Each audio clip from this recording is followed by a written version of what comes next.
everybody. Randy reviews it here. So today we're going to be talking about the Beretta APX A1. So I'm going to have to eat crow on this review. It might get a little everywhere. I'm going to try to do my best to stay on track. But I'm eating crow on this because I thought when the Echelon came out that the Echelon was just an overpriced Beretta APX A1. Unfortunately, I think the Springfield Echelon is actually a big upgrade to this. So the Echelon is about double in price.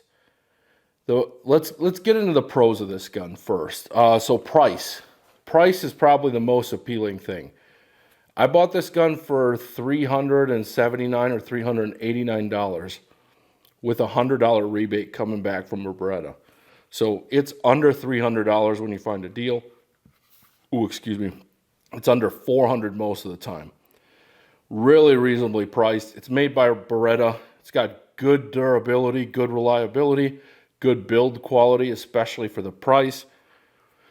So that's great. It's got a really good recoil impulse, so shooting it's pretty pleasant.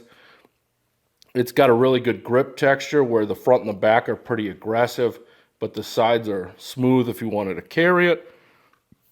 The A1 is cut for an optics. So you can see that optics plate on there. It's got good sights too. The back is blacked out. The front is a tritium sight. So you got a lot of good things going for it. Good recoil impulse, good sights. It's optics cut. It's cheap. It's reliable. All right, so let's get into the bad. Okay, the optics mounting system for this is arguably the worst that I've had on any gun. And I know I thrashed Walther because it said it was optics ready, but you still had to wait for a plate to show up before you could mount anything. This is even worse. So this is, hey asshole, come to our terrible website. Try to find a plate for your optic. Guess what? We don't have that plate. We only have 2 plates available for this one.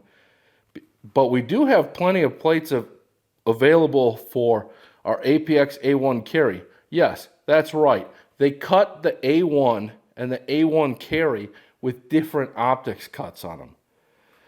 So, unfortunately, there's only like 3 plates for this thing. And it's an RMR, I think the Delta Point Pro, and then maybe, God, I'm trying to think of what the last one was. I'll think of it. But it wasn't any of the good ones. So I couldn't get a plate for this that I could use for an EPS or an EPS carry. So the smaller RMSC, like shield mount, you can't get for the A1. You can only get that for the carry. Not to mention, to get a plate for this is $42.99. So you're almost paying, and that's what you have to pay shipping, you have to pay all this stuff. So yeah, it's kind of bullshit. This isn't optics ready in any way, shape, or form. This is the worst version of optics ready that I've ever seen. It's like if you bought a truck that was 4-wheel drive ready and they go, hey, you just have to give us $700 and then we'll install like this kind of decent 4-wheel drive for you. That's not 4-wheel drive ready. That's like throw on extra stuff, which they need to start changing this, that it's like optics cut. Just say it's optics cut, because this isn't optics ready in any way, shape, or goddamn form. And it's really, really frustrating because Beretta has such a lineage of like quality, and I wanted it to be so good. But this optics mount is goddamn horrendous on this thing. And it doesn't stop there. I thought people were lying about the trigger. They weren't. The trigger is 6 pounds and it's all mashed potatoes. It's mush. It's a miserable trigger. Gun is clear. I don't know when it's going to break ever. It's just all mush. It's terrible. The gun, why it's got such a good recoil impulse, it's heavy as shit. It feels like it, I don't have a scale in here, I'm sorry, but it's noticeably heavier than the Echelon. Way heavier. It's got a kind of an awkward grip angle too. It feels a lot like that Steyr L9 where it's like hooked so that you get a lower bore axis. You can get used to it, but it's kind of like a Glock where you bring it up and you're like tilting it down, or like you gotta always like bring it up a little bit further than you would expect. The takedown of this is pretty weird too. We'll get into that in the tabletop. And then the mag release. The mag release, you really have to press it in, and when you get it in, the mag shoots out, but sometimes pressing it, you got to use a lot more force than you would with like a normal gun. So I'm probably not going to be keeping this, but let's go over the tabletop and then we'll jump back to the conclusion.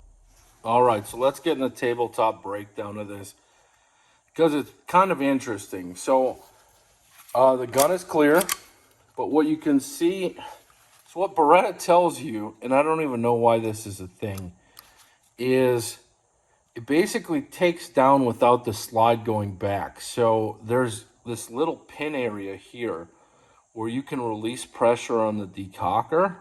Like they added this whole pin here, but you know what else you can do? So let's see.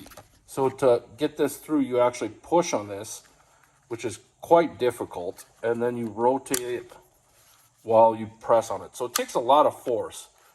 And then if you don't have a decock, you can just pull the trigger, and then when you click that, it just slides off.